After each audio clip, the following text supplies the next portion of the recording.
அண்மை செய்தி. பொங்கல் தொகுப்பில் 2 கரும்பு வழங்க அன்புமணி வலியுறுத்தியுள்ளதாக அண்மை தகவல் வெளியாகி இருக்கிறது. கூடுதல் விவரங்களை செய்தியாளர் ராஜேஷிடம் தகவல்களை கேட்கலாம். ராஜேஷ், அன்புமணி என்ன வலியுறுத்தி இருக்கிறார்? விவரங்கள் என்ன? பொங்கல் கரும்பை உழவர்களிடமிருந்து நேரடியாக கொள்முதல் செய்ய வேண்டும்.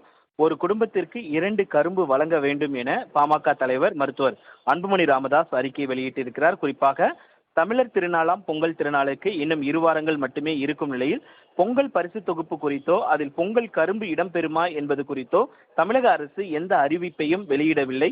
இதனால் பொங்கல் தொகுப்புக்காக கொள்முதல் செய்யப்படும் என்பதை நம்பி பன்னீர் கரும்பு சாகுபடி செய்துள்ள உழவர்கள் கவலை அடைந்துள்ளனர் என்று அவர் குறிப்பிட்டிருக்கிறார்.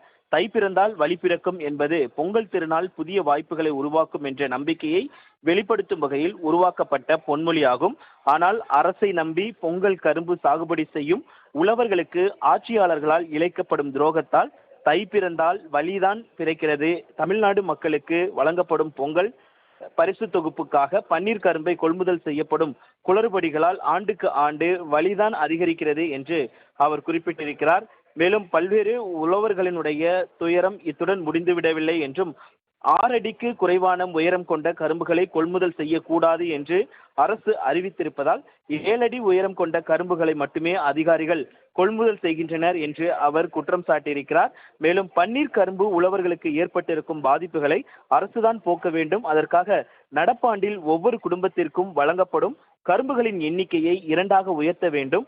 கரும்புக்கான கொள்முதல் விலையை 50ஆக உயர்த்த வேண்டும்.